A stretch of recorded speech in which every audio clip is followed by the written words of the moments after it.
Hello guys, welcome back to my channel. और guys, अब हम आए हैं चित्तौड़गढ़ के विजय स्तंभ पर। इसके बारे में अब गाइड आपको राणा बताएंगे सब कुंभा कुछ।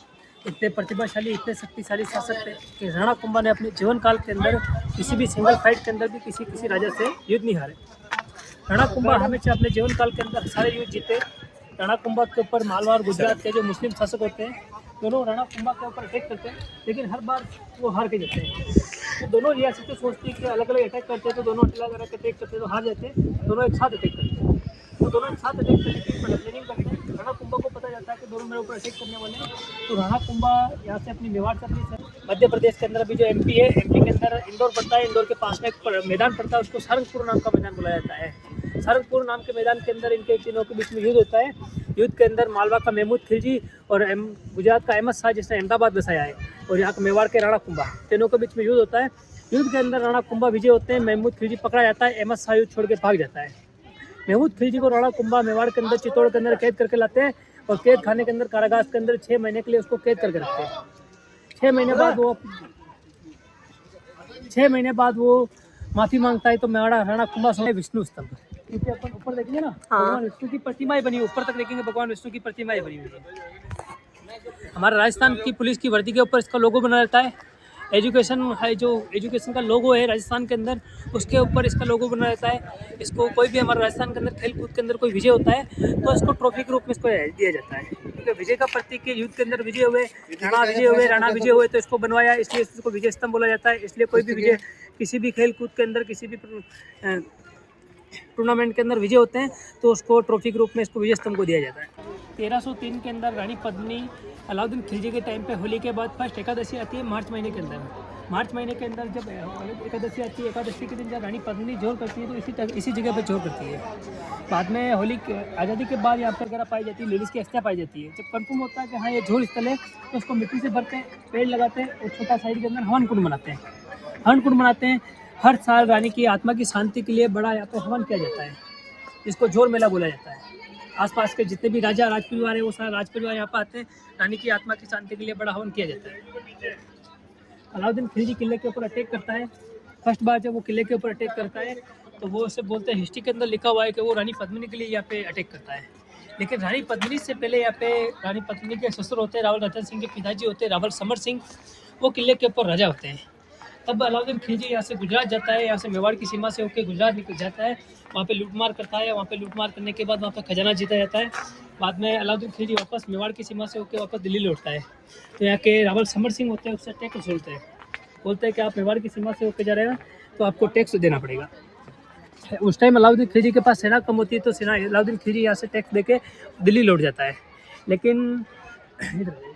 लेकिन 2 साल बाद उसके घर के अंदर लालच बढ़ता है। 2 साल बाद वो उस किले के ऊपर अटैक करता है। 1301 के अंदर जब वो दिल्ली से गूंज करता है मेवाड़ के ऊपर अटैक करने के लिए, तो बीच के अंदर रणथंभौर रहता है। अलाउद्दीन खिलजी रणथंभौर के ऊपर अटैक करता है, वहाँ के राजाओं की हार होती है वहाँ की राजाओं की। तो वहाँ की जो रानियाँ होती है वो झल जोहर करती है, वहाँ की रानियाँ झल जोहर करती है। झल जोहर करने के बाद वहाँ पे अलाउद्दीन खिलजी की सेना किले के ऊपर एंटर करती है, तो रानियों को बाहर से तालाब से बाहर निकालती है, सारी डेड बॉडी के साथ में रेप करती है। रेप करने के बाद सारी डेड बॉडी को वहाँ से उनके साथ में डेड बॉडी के साथ में रेप करने के बाद अलाउद्दीन खिलजी किले के ऊपर अधिकार करता है। 1303 के अंदर अलाउद्दीन खिलजी मेवाड़ के ऊपर अटैक करता है, तो यहाँ के 6 महीने के लिए किला घेर के रखता है अलाउद्दीन खिलजी।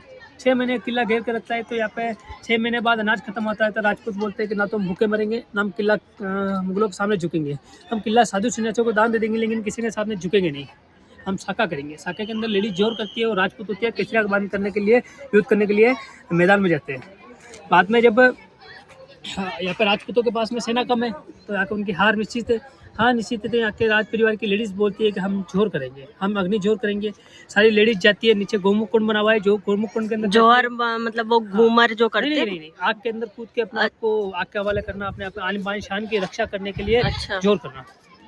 नीचे गोमुख कुंड बना हुआ है, सारी लेडीज जाती है, 16,000 लेडीज नीचे जाती है, स्नान करती है, भगवान शिव की पूजा करती है, अपने अपने महलों में जाती है, अपने ससुर परिवार से मिलती है। परिवार से मिलने के बाद 16 श्रृंगार करती है।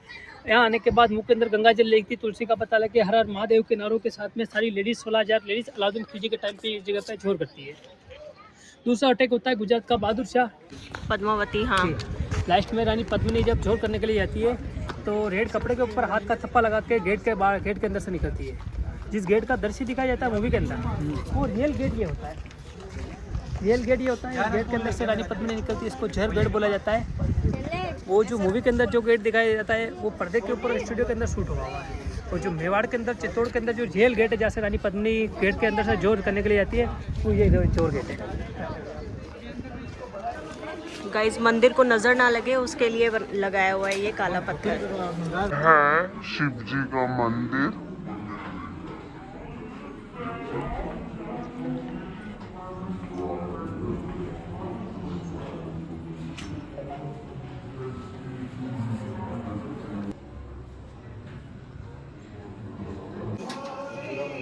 इस कुंड को गोमुख कुंड बोला जाता है। गोमुख कुंड इसलिए बोला जाता है क्योंकि यहाँ पे गाय के मुंह से पानी निकलता है, इसलिए इसको गोमुख कुंड बोला जाता है। लेफ्ट साइड के अंदर अपन देखेंगे तो लेफ्ट साइड के अंदर अपन देखेंगे पिलर बने हुए हैं। पिलर के यहाँ पे एक मंदिर बना हुआ है जहाँ पे पत्थर का गाय का मुंह बना हुआ है। गाय का मुंह बना हुआ है, गाय के मुंह से पानी निकलता है, इसलिए इसको गोमुख कुंड बोला जाता है। हज़ारों सालों से गाय के मुंह से पानी निकलता आ रहा है। जो गर्मी के टाइम पे ठंडा पानी आता है, ठंड के टाइम पे गर्म पानी आता है। नेचुरल वाटर है, चट्टानों से निकलता हुआ पानी है। और सामने जो मंदिर देखते हैं जैन मंदिर बना हुआ है। जैन मंदिर के नीचे एक कमरा बना हुआ है। जो अपने कुंभा पैलेस के जो टनल देखी थी वो टनल इस कमरे के नीचे निकलती है। इस मंदिर के नीचे कमरा बना हुआ है, इसके अंदर निकलती है। वो जो भी देखी थी हाँ, वो यहाँ तक आती है। हाँ, यहाँ तक आती है। यहाँ आती है। रानियाँ यहाँ पे नहाती थी। रानियों को नहाने के लिए ये महल था, एक कुंड था। तो रानियाँ यहाँ पे नहाती थी, भगवान शिव की पूजा करके वापस टनल के अंदर से होकर वापस अपने महलों के अंदर जाती थी। मीराबाई थी, मीराबाई और मीराबाई की सास थी रानी कर्मावती, दोनों साथ में नहाने के लिए आती थी। यहाँ पे रानियों की सास बहू साथ में नहाने के लिए आती थी, इसलिए इसको सास बहू का कुंड भी बोला जाता है। इसको चित्तौड़ का छोटा हरिद्वार बोला जाता है। कोई भी पितृस्त्या लेके कोई चार धाम की यात्रा करने के लिए आता है तो मेवाड़ से वापस आने के बाद यहाँ पे स्नान करता है। स्नान करके अपने घर पे लौटता है, तब जाके उसकी यात्रा सफल होती है, क्योंकि इसको चित्तौड़ का छोटा हरिद्वार बोला जाता है। मूर्तियाँ बनी हुई ना, मूर्तियों के हाथ में तलवार बनी हुई है। तलवार बनी हुई है, सारों का मुंह टूटे हुए हैं, किसी का मुंह टूटा हुआ, हाथ टूटा हुआ है। ऊपर देखेंगे तो भगवान के चित्र बने हुए हैं, इनके मुंह टूटे हुए हैं, इनके हाथ टूटे हुए हैं। हाथों के अंदर जो इन्होंने जो शस्त्र ले रखे ना वो सारे टूटे हुए हैं। और अपने हिंदुओं के अंदर टूटी हुई मूर्ति की, टूटे हुए मंदिर के अंदर पूजा नहीं करते। तो बाहर से जो मुसलमान आए, मुसलमान आक्रांत आए, तो उन्होंने पहले मंदिरों के ऊपर अटैक किया। मंदिरों के ऊपर अटैक किया, मंदिरों को तोड़ा, मूर्तियों को तोड़ा। मूर्तियों को तोड़ने के बाद लोगों को कन्वर्ट करने के लिए इन लोगों ने अफवाह फैलाई कि हमने आपके मंदिर को तोड़ दिया। मंदिर को तोड़ने के बाद आपके भगवान की मूर्ति को तोड़ दी। आपके भगवान खुद को नहीं बचा पाएंगे तो आपको क्या बचाएंगे। लेकिन अपने साधु सन्यासी होते थे, साधु सन्यासी इतने महान साधु सन्यासी होते थे, फिर उन्होंने क्या बोला किया कि एक पत्थर लिया, पत्थर के ऊपर कलर किया, कलर करके पेड़ के नीचे रख के पेड़ के अंदर पूजा की। क्योंकि हर कर्कल के अंदर भगवान है, आपका खुद के अंदर भगवान है। अपन सूर्य की पूजा करते हैं, पहाड़ की पूजा करते हैं, पेड़ की पूजा करते हैं, हर चीज़ की अपन पूजा करते हैं। तो अपन ने पूजा करना स्टार्ट किया लोगों को बचाने के लिए। कि हम लोगों को मुसलमान बाहर से आए तो मुसलमानों ने भगवान की मूर्ति तोड़ दी, इसलिए हमारे साधु सन्यासियों ने सनातन की रक्षा करने के लिए मूर्ति की पूजा, पत्थर की पूजा करना स्टार्ट किया। तो पीछे सेना खड़ी हुई है, राजाओं के सामने दो लोग खड़े हुए हैं, उसके पीछे लेडीज खड़ी है। लेडीज के हाथ में पर्स बना हुआ है। तो टाइम बोलते हैं कि आज के टाइम पे लेडीज, मॉडर्न जमाने के लिए लेडीज के हाथ पर्स रहता है, लेकिन पुराने टाइम पे भी लेडीज के हाथ में पर्स होता था। और देखेंगे ना तो इतना बारीकी से बना हुआ कि लेडीज के बाल बने हुए, चोटी वगैरह बने हुए, इतना बारीकी से पूरा मंदिर बना रखा है। ये 1000 साल पुराना मंदिर है। आज के टाइम पे इस तरह का पूरा बारीकी से मंदिर बनाना इम्पॉसिबल है। विजय स्तंभ के अंदर जो 157 सीढ़ियाँ बनी हुई, जो 157 सीढ़ियों से लेफ्ट साइड होते होते 157 सीढ़ियाँ बनी हुई है। और सामने जो अंदर एंटर करते हैं ना, तो एंटर करते ही अपन अपना भगवान विष्णु की प्रतिमा देखने को मिलेगी, क्योंकि भगवान विष्णु को समर्पित पूरी बिल्डिंग है, इसलिए भगवान विष्णु को समर्पित अपने सामने प्रतिमा देखने को मिलेगी। और हर मंदिर के अंदर जाएंगे तो हर मंदिर के अंदर भगवान अलग अलग देवी देवताओं की चित्र बने हुए हैं, प्रतिमाएं बनी हुई है, जिनका अलग अलग देवी देवताओं का सबका अलग अलग नाम है। और ये है युद्ध का मैदान, चित्तौड़गढ़ का बैटल ऑफ ग्राउंड। जो लोग हैं ना यहाँ के किले के लोग, जो लोकल लोग हैं, उन लोगों ने उस पहाड़ी को नाम दिया हुआ है कुंभकर्ण पहाड़ी। ऐसा लगता है कोई बहुत बड़ा विशाल इंसान सो रहा है। सामने पहाड़ी देखते ना, यहाँ के गाइड वगैरह ने और लोकल लोगों ने याद दिया हुआ है। पुराना नाम नहीं है और कुंभकर्ण से, उस पहाड़ी से कोई लेना देना नहीं है। ऐसे इंसान सोया हुआ है ना, इसलिए उसको कुंभकर्ण पहाड़ी बोलते हैं। वैसे ही बना लग ये देखेंगे पूरा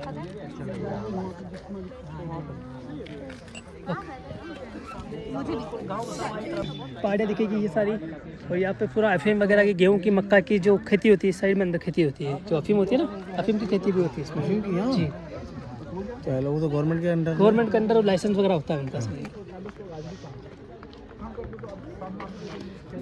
गाइस ये है बैटल ग्राउंड।